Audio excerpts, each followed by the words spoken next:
Bien,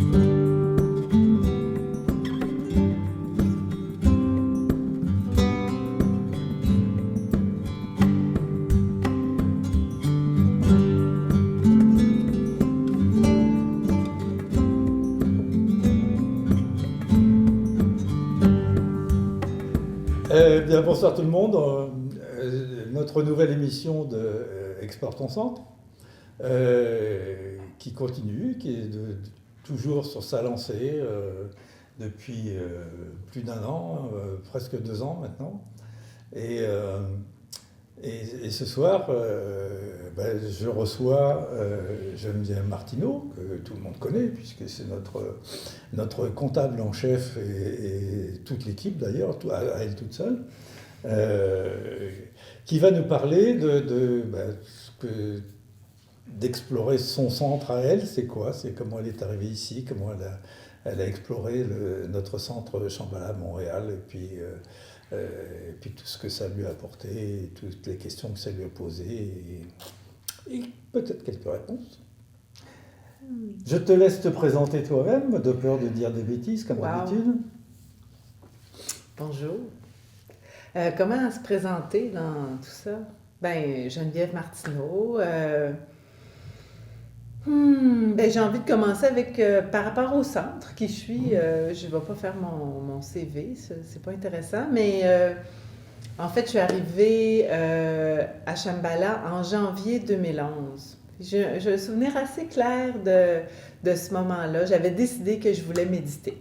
Je ne connaissais pas du tout la méditation, mais ce qui m'a amenée à la méditation, c'est la lecture de Krishnamurti, le livre La première et dernière liberté, où il disait dans ce livre-là qu'on était toujours libre. Même dans une cellule de prison, même si on est privé de mouvement ou de ce qu'on appelle habituellement la liberté, on est toujours libre de comment on va prendre la situation, de comment on va réagir et de comment on va cheminer à l'intérieur. Et ça m'a vraiment beaucoup parlé. J'étais alors adolescente, puis je m'étais dit, un jour, moi, je vais être libre. Donc, c'est ça qui m'a amenée à vouloir apprendre à méditer.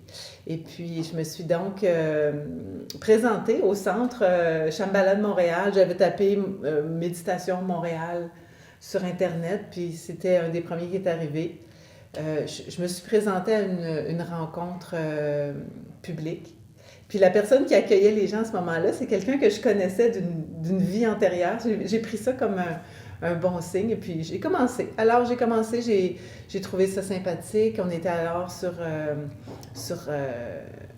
Sainte-Catherine dans l'Ouest. Et puis j'ai fait un niveau 1. Et puis je me suis dit, mais ça a plein de sens tout ça. Alors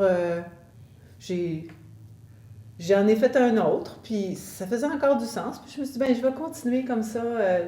Tant que ça va faire du sens pour moi, je vais continuer à faire les programmes. Fait que c'est ça. C'est comme ça que je suis au centre depuis janvier 2011.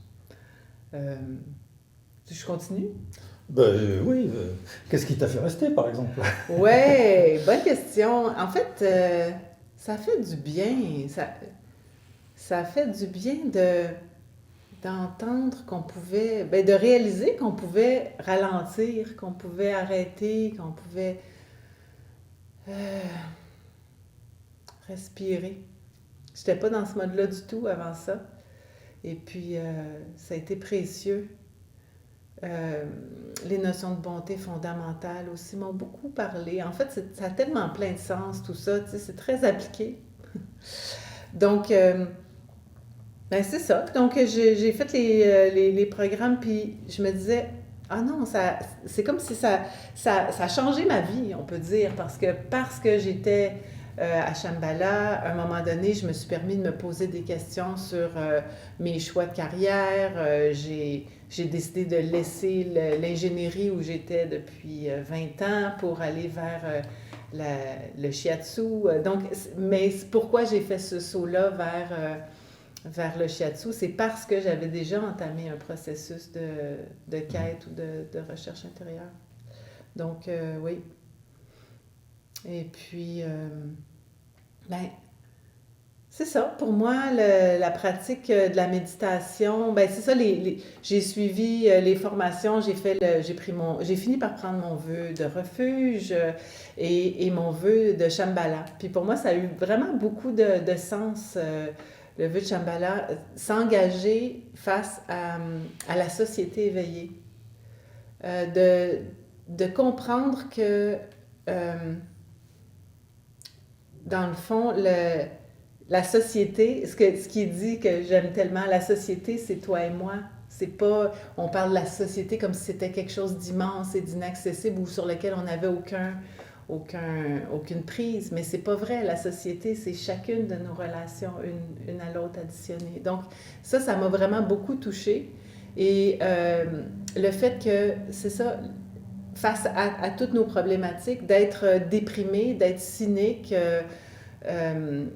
ça apporte rien, ça va pas améliorer les choses. Donc, aussi bien prendre notre petit bout sur lequel on a une emprise et faire une différence dans la vie de notre cercle qui peut être plus ou moins restreint. Mais donc, c'est ça. Ça m'a beaucoup, beaucoup parlé. Puis à ce moment-là, grosso modo, j'ai pris la décision que j'allais m'engager à faire de notre vie, de notre société, une société meilleure, un endroit meilleur. Fait que j'ai pris intérieurement mon vœu de Bodhisattva. Je l'ai jamais fait officiellement pour toutes sortes de raisons politiques qui se sont présentées au moment où j'allais prendre mes vœux de Bodhisattva, mais à l'intérieur de moi, il est pris. Et puis, ça fait que je pratique, pratico-pratique tous les jours. Voilà. Et pour toi, tu as déjà commencé à l'aborder, mais la société éveillée, ça représente quoi sur un plan plus général de la société au sens commun du terme, et non plus au sens Shambhala. Enfin, éveillé au sens Shambhala, mais société au sens général. Tu vois ça comment, l'impact que peut avoir l'engagement de quelqu'un qui pratique dans une société qui ne pratique pas forcément? Oui. C'est une grande question, hein? C'est pas... Non, mais il n'y a pas besoin de faire des grandes réponses. Non, c'est ça. Je vais y aller avec ce que je sens simplement. Pour moi, travailler à une société éveillée, c'est de mettre un cœur joyeux dans ce qu'on fait à chaque instant. Ou en tout cas, de notre mieux pour que notre cœur soit joyeux dans ce qu'on fait. C'est d'aborder les gens... avec simplicité, avec ouverture, sans discrimination, sans jugement, dans le respect. C'est les bases pour être en mesure de toujours avoir un esprit frais, avoir une capacité à aborder chaque instant, chaque élément qui nous arrive avec fraîcheur et non pas avec des concepts ou des conceptions qui sont déjà dépassés parce qu'ils ne sont pas là. Oui, je dirais que c'est ça pour moi, pratiquer la société éveillée. Et dans ta vie de tous les jours, qu'est-ce que ça a changé? Dans ma vie de tous les jours... Tu as déjà parlé du changement de métier. Oui, ben oui. Mais aussi dans ta vie de quartier, dans ta vie... je ne te demande pas des choses privées, mais au niveau de la famille, des amis... Mais je pense que j'ai ralenti. Je pense que j'ai été plus en mesure d'écouter, de laisser des silences, de laisser de la place à ce que l'autre puisse être autre que moi, justement. De ne pas avoir l'impression qu'il faut que les choses se passent d'une certaine façon pour que ce soit les bonnes. Peut-être un peu plus de patience. Bon, je suis quand même assez prime et peut-être pas la plus patiente du monde, mais non, dans cet espace-là, j'ai l'impression qu'il y a quelque chose qui s'est déposé, une curiosité aussi face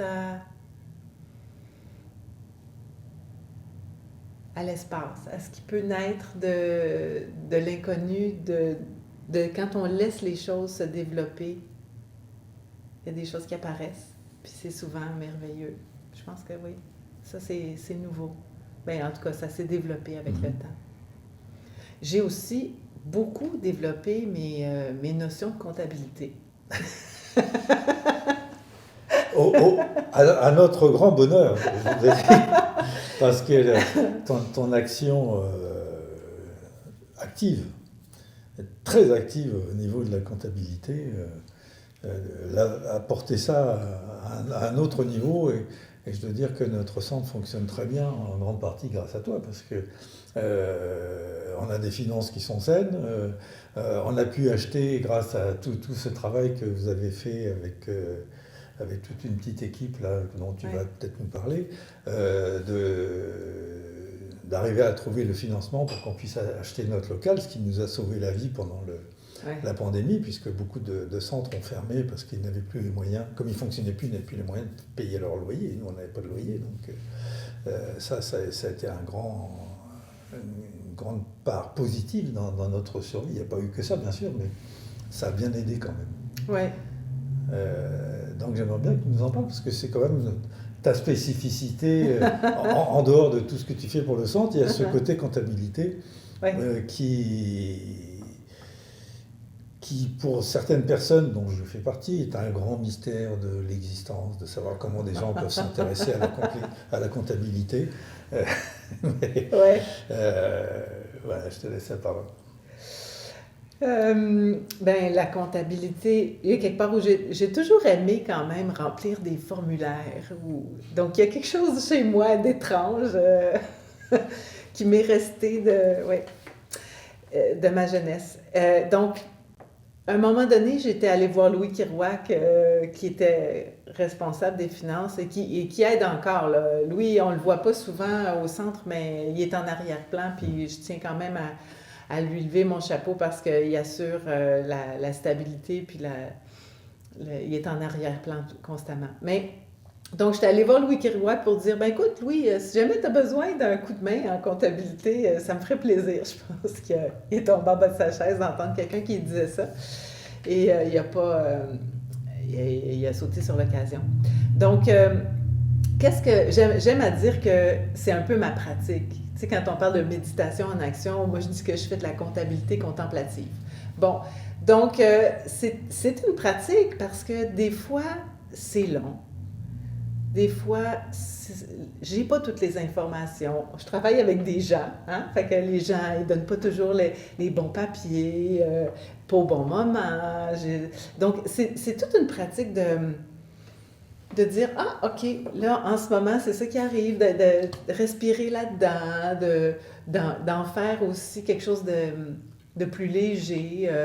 Ça n'a pas besoin d'être sérieux, puis, tu sais, je me dis, à chaque fois que j'écris un message à quelqu'un pour lui demander ses factures ou je me dis, je vais y envoyer un petit mot d'amour en même temps. Pourquoi pas? Donc, ça fait partie de la pratique pour moi. Et puis, c'est aussi une espèce de casse-tête ou de jeu. C'est un jeu de comment on va, avec les ressources qu'on a, pouvoir optimiser, réduire les dépenses. J'aime ce jeu. Donc, il y a un plaisir quelque part. Là, ça fait 10 ans que je suis là. C'est sûr qu'il y a des trucs que j'ai déjà vus, puis que là, je suis moins en apprentissage. Mais c'est sûr que je regarde le centre, puis c'est merveilleux. Je trouve ça extraordinaire qu'on ait réussi à faire ça ensemble. Quel accomplissement de notre sangha d'avoir cet espace magnifique. On n'a jamais eu un aussi bel espace, j'ai l'impression, dans le passé. J'ai pas vu tous les centres, j'en ai vu 3, 2 avant. Mais oui, le fait que ça nous appartienne, il y a un sentiment de c'est chez nous ici, on a travaillé ensemble. Donc, je sais pas si tu semblais dire que tu souhaitais que j'en parle un petit peu de ce moment-là où si je reviens, on est en 2017, on a un local qui est loué sur la rue Sainte-Catherine dans l'Est, en face du métro Baudry. Et déjà, le secteur, ça devient beaucoup plus difficile. Ça ne l'est pas autant que maintenant, mais ça devient difficile. Et le propriétaire du local où on est nous avertit qu'on ne pourra plus louer ou qu'il va y avoir je pense même pas que c'était une augmentation. Il nous demandait de quitter. On avait comme un an pour quitter. Et là, il a fallu dire, bon, qu'est-ce qu'on fait? Est-ce qu'on se cherche un autre local à louer? Et là, ça me semblait être ce qu'il y avait de plus pertinent, de dire, ben on fait une levée de fonds puis on essaye d'acheter. Et puis, on a commencé avec Céline Corriveau, avec Louis Kirouac et avec Carol Harwood, qui était directrice à ce moment-là. On a fait un petit comité recherche d'un nouveau local et puis on s'est mis en frais de visiter des endroits qui correspondaient à nos besoins, ce qui n'était pas si simple.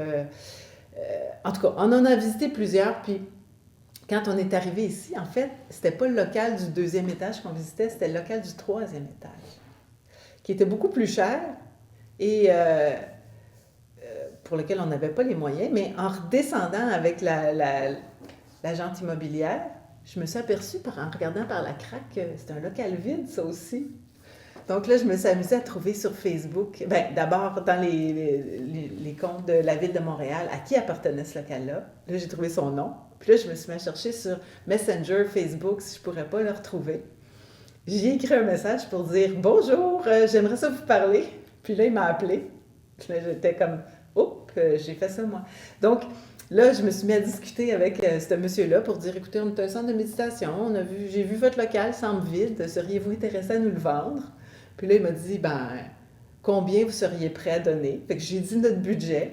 Puis là, il essayait de négocier, puis je dis « Ben non, c'est ça notre budget. » Puis il a fini par dire « OK. » Donc, de fil en aiguille, on s'est retrouvé avec cet espace qui était complètement vide, juste du béton et des murs pas finis. Il n'y avait pas d'électricité, pas de plomberie, rien.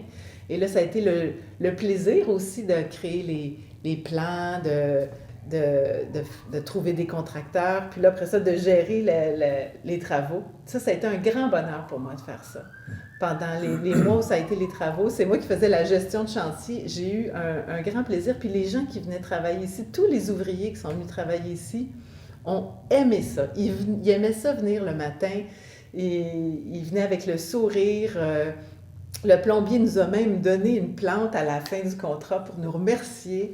Donc, il y avait vraiment beaucoup de joie. Et puis, après ça, la finition, ben, on l'a faite entre nous avec la Sangha, poser les planchers, la peinture, monter les meubles Ikea, etc. Puis ça a été... J'ai fait ça. Oui, c'est ça, tout le monde y a participé. Puis c'est quelque chose qui nous a rapprochés et qui fait en sorte que c'est chez nous ici, tu sais. Je suis un fou dingue de monter des meubles Ikea, mais je ne sais pas pourquoi. Regarde, moi, c'est les formulaires, toi, c'est les meubles Ikea. Tu sais, regarde, je n'ai pas de jugement. C'est un vieux Roland des mécanos de mon enfance. Ouais, les plans. Vas-y, continue. Alors, ben, où est-ce que j'en suis, c'est ça? Je ne sais pas trop. Je pourrais dire qu'au niveau de mon parcours d'études, si on veut, de pratique et études, j'ai fait le choix à un moment donné de dire, j'en sais assez pour cette vie-ci, dans le sens où j'ai pas envie de me diriger vers les études approfondies du Vajrayana, etc. Pour moi, le Mahayana, qui est le moyen véhicule, si je me trompe pas, c'est celui d'aller vers aider les autres. C'est grand. C'est le grand? Il n'y a pas de moyen. Il y a le petit. Hinayana, c'est le petit véhicule. Oui, le grand véhicule et le Vajra, c'est le véhicule de diamant. Merci. Toutes ces choses que je ne sais pas parce que quelque part, ça fait... Non, mais ça appuie un peu ce que je veux dire. C'est que l'aspect comme un peu plus intellectuel ou théorique de l'étude bouddhiste, ça vient pas me chercher. Moi, j'ai pas ce plaisir de lire des textes, de les décortiquer, de les relire. Et peut-être parce que mon père était prof de philo, intellectuel, il lisait, sa vie était remplie de livres. Et quand on lui posait une question, il disait « j'ai un livre là-dessus ». Et moi, j'ai fait le choix de m'en distancier, d'être plus dans les mains dedans, dans la pratique. Donc, pour moi, pratiquer, c'est de faire... Bon, la pratique de la comptabilité, c'est de pratiquer le cœur ouvert avec les gens qui sont autour de moi, c'est d'être disponible. Et il y a aussi la méditation sociale. Donc, ça, je trouve ça... c'est ma pratique. En fait, je dirais que c'est là où mon cœur est dans les pratiques qui sont offertes au centre. C'est beaucoup la méditation sociale. C'est une pratique qui est à la fois d'une grande simplicité puis qui va droit au cœur du sujet. Dans le sens où tu me permets que j'en parle un peu? Bien sûr. Je vais utiliser l'espace pour faire une Non petite seulement pub. je permets, mais tu es là pour ça. Je fais une petite pub méditation sociale. Quand on médite sur notre coussin de façon plus classique, en solitaire, l'exercice quelque part, c'est de...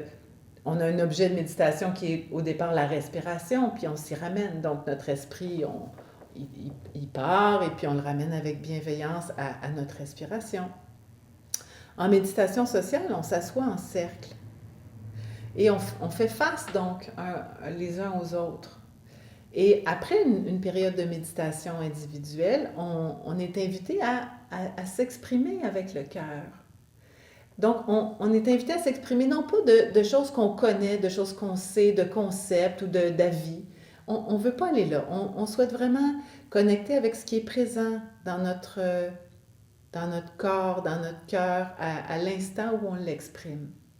Et la pratique pour les autres qui sont autour du cercle au moment où il y a quelqu'un qui parle, c'est de pratiquer l'attention, le cœur ouvert. Donc, quand quelqu'un parle, immanquablement, notre esprit va partir vers des jugements ou vers ce qu'on aurait fait ou être simplement perdu dans nos pensées. Et on pratique la même chose. On va se ramener tout doucement à offrir notre attention du cœur à la personne qui est en train de s'exprimer. Et pour moi, c'est vraiment comme le chaînon manquant ou le fil direct entre la pratique de la méditation assise et notre vie dans la société, nos échanges les uns avec les autres. C'est ça qu'on souhaite quelque part, c'est que l'attention qu'on apprend à développer sur le coussin, on puisse l'offrir à notre environnement pour être pleinement présent quand quelqu'un nous parle, au lieu d'être distrait par nos pensées, nos jugements. Donc, pour moi, c'est d'une grande, grande beauté. Il y a beaucoup de silence dans ces cercles-là. J'aime à dire que le silence est un des participants du cercle. Et il y a quelque chose de magique qui se passe. Juste d'être assis entre humains. Parfois à ne rien dire, parfois à parler, des fois dire des choses toutes simples de comment on se sent dans notre corps. Parfois, c'est de nommer des émotions qui montent. Ça peut être profond, ça peut être intense, ça peut être léger. Chaque pratique va être différente, exactement comme c'est sur le coussin. À chaque matin ou à chaque instant où on s'assoit sur le coussin, la pratique n'est pas la même que celle qu'on a faite la fois d'avant. La même chose se passe avec le cercle de méditation sociale. Chaque instance est unique. Et il y a une magie qui se produit. Il y a une sorte d'énergie qui est là. Et pour moi, c'est profondément rebelle. À chaque fois, j'ai l'impression, c'est comme un sens de rébellion, on fait ce pied de nez-là à tout le système dans lequel on est, où on doit toujours avoir des choses à faire, où on doit être occupé, où on doit avoir des choses à dire, être intéressant, on doit avoir des avis sur tout. Là, on est appelé à écouter et à ne pas répondre à ce que les gens disent. Simplement écouter, sans avoir à professer un avis ou une réponse ou quoi que ce soit.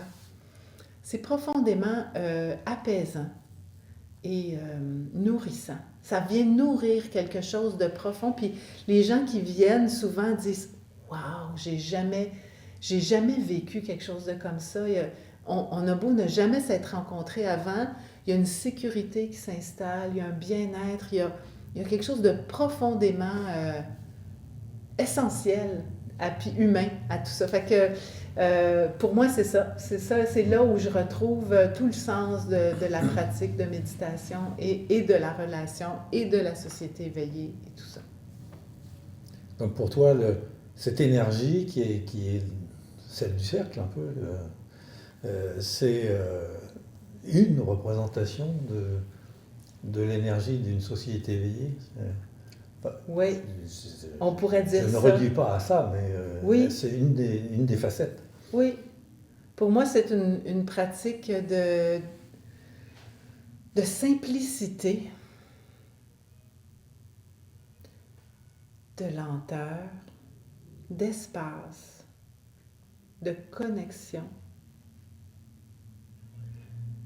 Et tout ça sont des éléments essentiels à une société éveillée. De respect, d'ouverture, de bienveillance et d'inconnu, de curiosité face à ce qui émerge à chaque instant. Sans plan, il n'y a rien qui est défini d'avance, il n'y a rien qui est dessiné, c'est ce qui va émerger, qui va être exactement ce qui doit émerger à ce moment-là. Puis, oui, à mon avis, ça fait partie des éléments de base de ce que ça prend pour des graines de la société éveillée. Et si on revient, tout en gardant ce qu'on vient de dire sur la société éveillée, que j'inclus dans ma question qui vient, c'est un peu quel regard tu as sur l'avenir à travers la façon dont fonctionne le centre actuellement, avec cet outil qu'on a déjà, dont tu as bien parlé, c'est pas un jugement, c'est une quantité, et surtout ce qu'on appelle la Sangha, c'est-à-dire notre communauté des pratiquants, pratiquantes, avec les enseignants, etc. Et plus cette énergie-là qui en résulte, qui émerge du groupe, quel rôle tu vois à notre centre dans le contexte actuel d'une société extérieure, enfin du monde qui est de plus en plus agité, voire agressif ou agressé même, puisqu'il y a à la fois tous les problèmes de guerre, des problèmes sociaux, des problèmes de déchaînement météo, etc., plus tous les problèmes politiques à droite et à gauche autour du globe. Quel rôle tu vois à des groupes comme le nôtre, là où ils sont, bien sûr, c'est pas un groupe qui va régler les problèmes de la planète, c'est pas ça dont je parle, mais comment tu vois, comment on se situe, nous, par rapport à ça, par rapport au monde extérieur? Oui, c'est une belle question.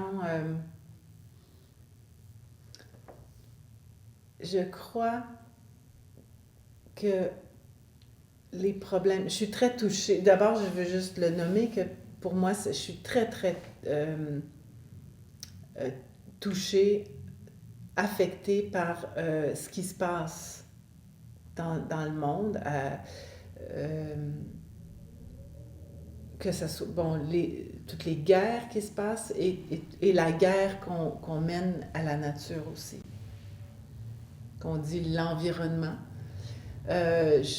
J'ai même de la misère avec le terme environnement parce que ça laisse entendre que l'environnement, c'est à l'extérieur de nous. Que nous, les humains, on a une place et qu'autour de nous, c'est l'environnement. Pour moi, on fait partie de la nature. La nature fait partie de nous, il n'y a pas de distinction. Et ça me fait très mal ce qui se passe en ce moment. Donc, après avoir travaillé pendant 22 ans en environnement polytechnique, à vouloir sauver la planète, c'est comme ça que je suis allée travailler en ingénierie. Je suis arrivée à une place dans ma vie où j'ai pris conscience qu'on ne pourrait pas changer les habitudes des gens juste en leur expliquant de façon intellectuelle. C'est pas comme ça que les gens vont changer leur attitude face à l'ampleur des défis qui se présentent à nous. Il y a quelque part où il faut le sentir à l'intérieur de nous qu'on fait partie de cette nature-là, qu'on est la nature, que la nature, c'est nous. Et un des outils pour connecter avec l'environnement, je vais dire ce mot-là, mais c'est de s'arrêter. Je pense que quand on s'assoit et qu'on contacte notre esprit, on se contacte nous-mêmes et puis on peut éventuellement contacter la non-différence entre nous et ce qui nous entoure, entre moi et l'autre, entre moi et l'espace dans lequel je suis.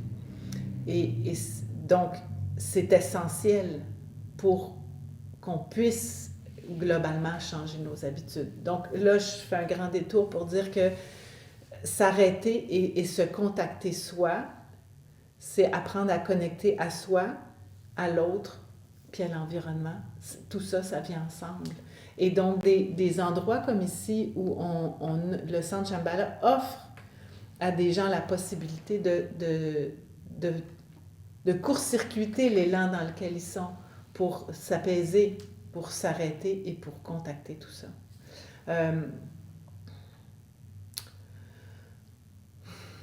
Donc, c'est essentiel. Je suis triste un peu du manque de rayonnement qu'on peut avoir. Je souhaiterais que notre centre, bien qu'on est petit et puis qu'on n'a pas les ressources en termes de personnes qui participent, de staff nécessaire pour avoir un afflux incroyable de centaines de personnes, mais je souhaiterais voir plus de motivation de la part des gens de Montréal et d'ailleurs, parce que maintenant on a, avec les versions virtuelles, on a élargi notre cercle d'amis. Mais, donc, je souhaiterais avoir plus de monde, mais aussi plus de diversité. Ça me rend triste de voir un peu qu'on est encore cantonné dans beaucoup de caucasiens, d'âge mûr. Je voudrais voir des gens de tous les horizons se présenter, de tous les âges, de toutes les histoires, de cheminement. Ça me ferait vraiment le plus grand des plaisirs, d'avoir une espèce de mixité, que ce soit un endroit où on puisse venir se mêler, se frotter à d'autres réalités, à d'autres perspectives, pour qu'en émerge une plus grande ouverture encore. Ça serait mon souhait. Je vais dire ça comme ça. Je vais le nommer plutôt comme un souhait, une aspiration, un espoir pour notre Sangha, qui est un épanouissement dans la diversité. Et comment tu vois ça? Ben là, si j'avais la réponse. Quand on veut attirer des gens, c'est un peu comme à la pêche. Selon ce qu'on veut pêcher, on met des appâts différents. Ouais. Alors peut-être on n'a pas, nous, ce qui peut attirer cette catégorie de personnes, ou peut-être on ne sait pas non plus se vendre, enfin montrer à l'extérieur qui on est et ce qu'on peut offrir. L'un n'exclut pas l'autre d'ailleurs. C'est une réflexion qu'on a commencé d'ailleurs au niveau du conseil, donc d'essayer de comprendre qui on est déjà, puis qui sont les gens qui peuvent être intéressés par ce qu'on fait et comment on les rejoint. Mais c'est pas des choses, c'est ça, parce que on peut pas faire ça de façon artificielle, dire à des gens il faut qu'ils viennent spontanément, donc il faut qu'on leur propose ce qui peut les attirer, mais on ne sait pas ce qui les attire. Donc, voilà. Alors, écoute, comment tu vois ça? Est-ce que j'ai pas la... Quel conseil donnerais-tu au directeur si tu le rencontrais? Et que j'ai pas la réponse. J'ai pas... je sais pas. Mais... peut-être de s'infiltrer dans d'autres milieux, d'aller pratiquer avec d'autres, je sais pas, tu sais, comme si on sort de notre lit, comme une rivière, pour après ça revenir et ramener avec nous des comment on dit? Allusion. Oui, voilà, qu'on qu'on s'entremêle avec d'autres endroits, je sais pas, d'autres pratiques. Puis je suis au sens large.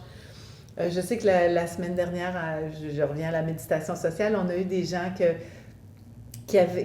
qui ont goûté à la méditation sociale parce que je suis allée donner une soirée dans le cadre d'un organisme qui s'appelle Brèche à la Société des hospitalières en transition et qui ont beaucoup aimé l'expérience. Alors, ils ont décidé de venir se joindre à nous et puis, justement, c'est comme, des belles jeunes, là, tu sais, qui... C'était super stimulant, puis ça me réjouit au plus haut point. Donc, j'ai pas la solution, mais aller essaimer un peu partout, puis voir comment ça résonne, et puis accueillir, voilà. On verra. Bref, ouvrir. Ouvrir, oui. Il faut ouvrir le centre. Oui, puis c'est ça. C'est un défi. C'est un défi de se renouveler, c'est un défi de... Je pense que c'est ça, il y a des transitions. Tout le monde vit des transitions. Je ne sais pas ce que ça sera, hein? Je ne sais pas ce que... La façon dont a été créé Shambhala, de toute évidence, correspondait à une époque. Oui. Et puis l'époque change, donc il faut que aussi nous changions, sans perdre notre nature, sans perdre nos référents et nos essentiels, sans perdre notre âme, donc en quelque sorte. Pas au sens chrétien, mais au sens de ce qui fait notre profondeur. Ouais. Et ça, c'est pas facile. D'être ouvert et de ne pas se perdre. Exact. Oui. Oui. Ça veut dire ne pas se précipiter. Ça veut dire échanger. Puis je pense qu'on le fait très bien dans les dernières années avec les cercles de parole, avec que tu as mis en place aussi, là, tu sais, toutes les occasions qu'ont les gens de venir exprimer comment ils perçoivent le futur, les idées qu'ils entrevoient, l'énergie qu'ils peuvent mettre. Donc, oui, c'est en développement.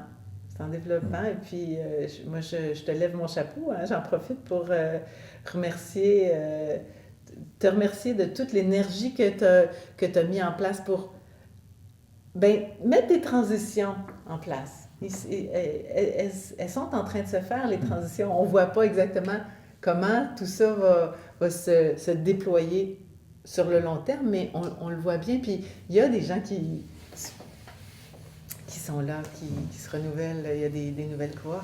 Non, je trouve ça très, très beau.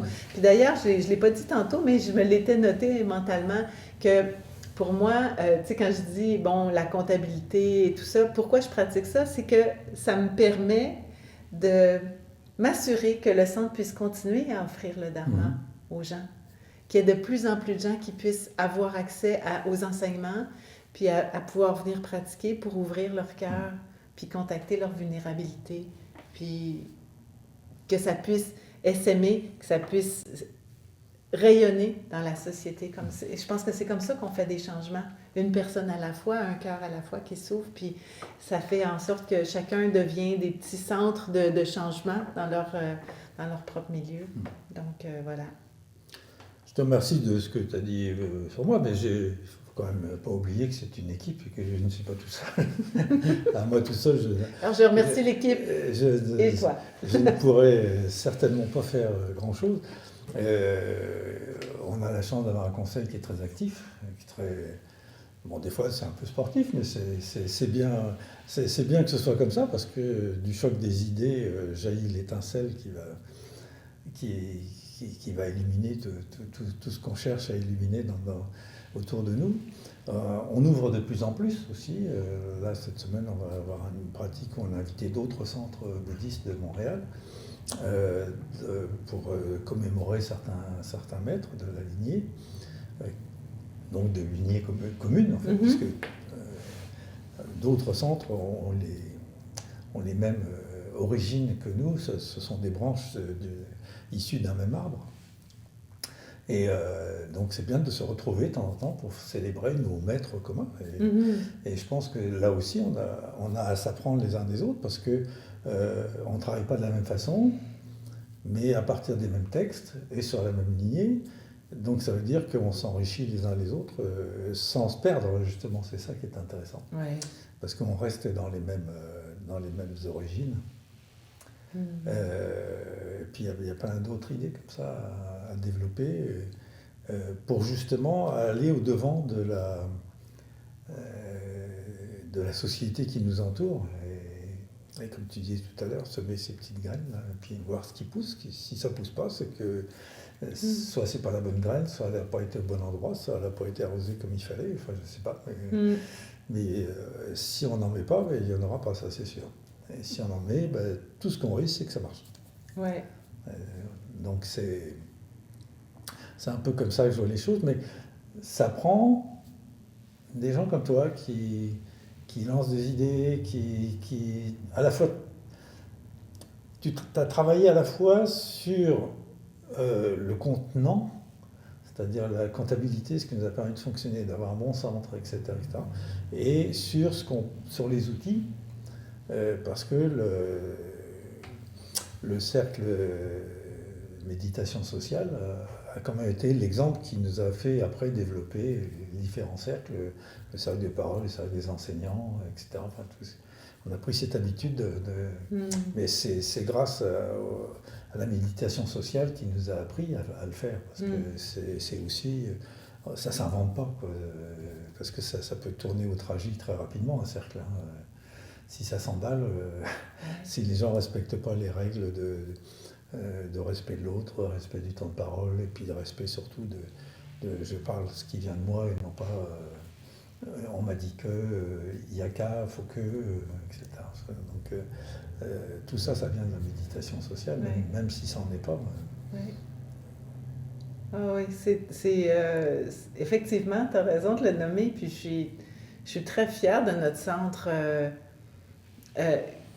qui avons traversé les dernières années, les défis que les dernières années ont présentés pour les centres Shambhala à Montréal. On s'en est très bien sortis, entre autres parce qu'on a développé cette pratique qui nous avait été enseignée au moment, quelques instants, juste avant la pandémie. Là, c'est Nick Kranz qui était venu donner une formation pour former un groupe de facilitateurs en méditation sociale. Et puis, je pense que effectivement, ça a donné le ton, ça a donné une posture, une façon de se positionner pour ouvrir et dire, OK, on peut rester assis ensemble et vivre avec nos différences, puis les accueillir et respirer avec et voir la richesse que ça amène plutôt que la menace. C'est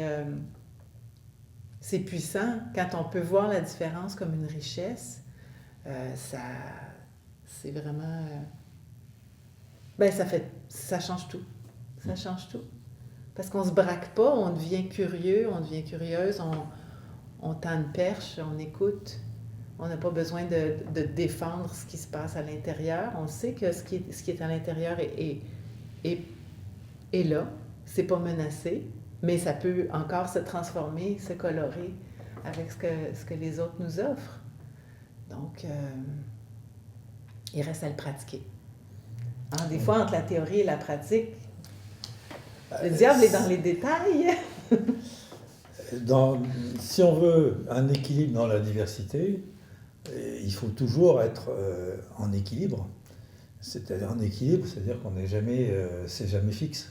On est constamment déséquilibré. C'est une balance perpétuelle. Ouais. Donc, si on est sûr que c'est solide et que ça ne va pas bouger, etc., c'est qu'on est vraiment mal parti. C'est qu'on est planté d'un côté. Oui. Mais ça devient dogmatique. J'ai même envie de dire, c'est qu'on est mort. Parce que quand on s'arrête quelque part, il n'y a plus de vie. La vie, c'est constamment en mouvement. Et puis, on ne peut pas s'attendre à ce que les autres correspondent à nos attentes. Et on ne peut pas s'attendre non plus à ce que ça soit toujours... Je vais faire un détour, mais que les maîtres qu'on a, qui sont là pour nous enseigner et nous montrer le chemin, sont des êtres humains qui ont aussi leurs facettes de noirceur et de lumière. On ne peut pas demander à des êtres humains d'être parfaits. C'est parce qu'on a des côtés ou des moments de noirceur que peut exister la lumière. Ce n'est que parce qu'il y a des moments de noirceur qu'il y a de la lumière. Donc, c'est dans ce mouvement-là que la vie se produit. Dès qu'on s'arrête d'un bord ou de l'autre, on a figé, ben, il n'y a plus rien qui bouge. Il n'y a plus d'évolution.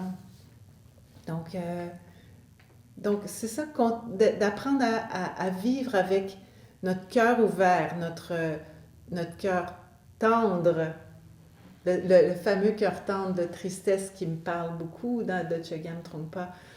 J'ai un ami qui parlait de son petit mou, avoir le petit mou à l'air. C'est quelque part où c'est de vivre avec cette vulnérabilité-là qui est vibrante, mais qui nous permet de connecter avec celle de l'autre, puis de raisonner. C'est là qu'il se passe vraiment quelque chose, quand on est dans nos certitudes et nos croyances qu'on plante fermement, il n'y a plus rien qui peut passer. Donc, tout est dans les cracks, tout est dans le mouvement entre avoir mal et être bien, entre c'est ça, confort, inconfort, voilà, le yin et le yang, quoi.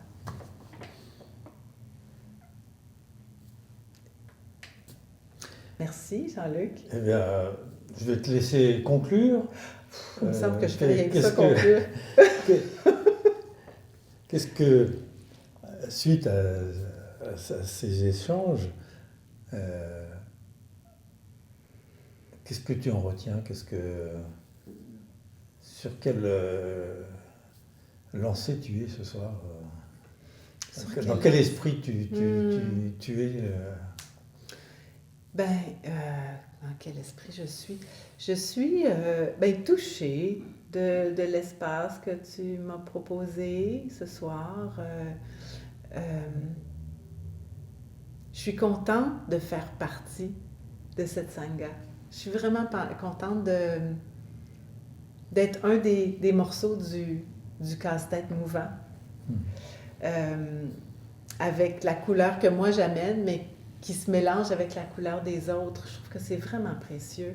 Donc, ça me fait plaisir de venir déposer ici ce soir ce petit espace que j'ai développé, disons, avec les années. Et puis,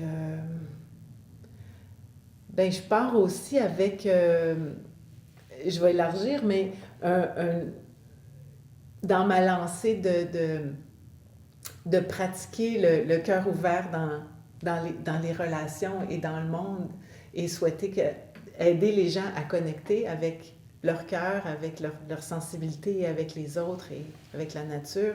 Mais je me lance aussi dans un projet fou de créer un espace où les gens vont pouvoir venir méditer en nature. Donc ça, je le porte en moi, puis j'espère que ça va pouvoir rayonner et connecter avec Shambhala pour permettre aux gens de venir. Tu veux en dire un peu plus? Ben, c'est encore tout embryonnaire, mais... Non, mais je parle de l'idée, pas de... Oui, ben alors l'idée, mais c'est plus qu'embryonnaire, hein? Il est quand même... il est en train de se faire, ce bébé-là, mais...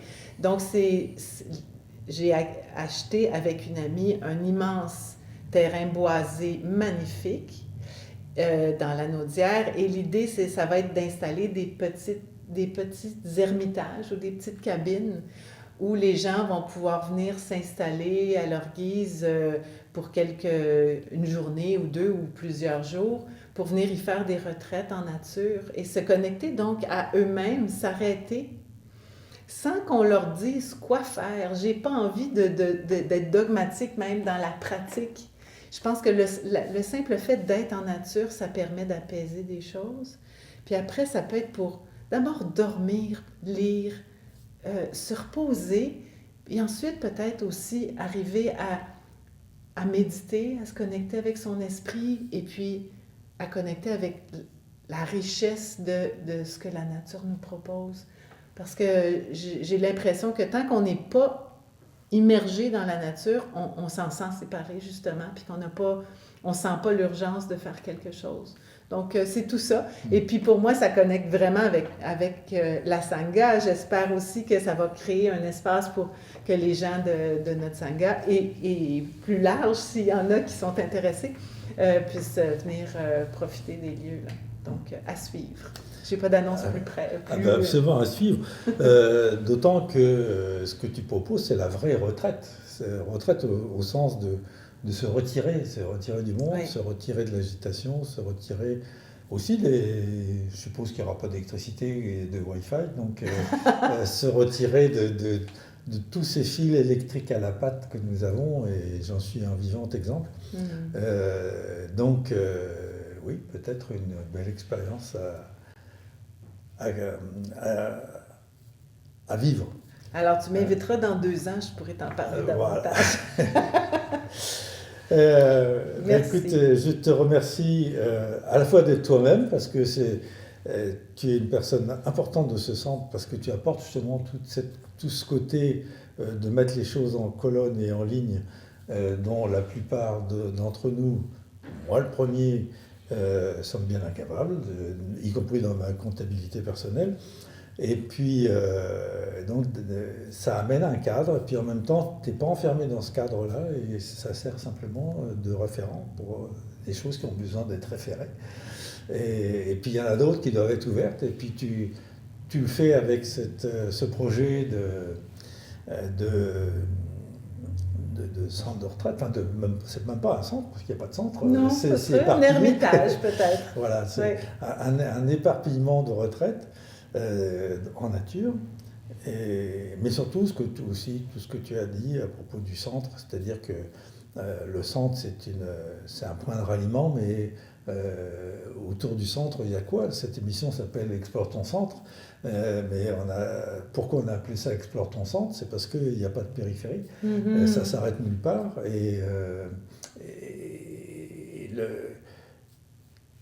c'est la société, qu'elle soit éveillée ou pas, on fait tout pour qu'elle le soit. Déjà nous-mêmes, commencer par ceux qui en ont le plus besoin, c'est-à-dire nous-mêmes, et puis qu'après ça puisse s'aimer ailleurs. Mais tu l'as dit toi-même, on est tous interdépendants. Donc la société, c'est de réaliser qu'on est tous interdépendants, parce que tu as parlé toi à moi, et puis toi et moi, chacun on a un toi et moi qui ont un toi et moi, et puis ça ne s'arrête pas, quoi. Donc on est tous interdépendants. Ben, merci beaucoup. Merci à toi. On a passé un bon moment, et puis voilà. Donc on se retrouve dans un mois. Je n'ai pas encore j'attends une réponse je crois savoir qui est la prochaine personne, mais je ne peux pas encore le dire car je n'ai pas un oui officiel. Et on abordera des sujets complètement différents, mais qui sont les mêmes. Donc, passez une bonne soirée, et puis à bientôt. Je n'ose pas dire dans un mois, parce qu'il est probable qu'on se reverra demain, ici ou là. Merci.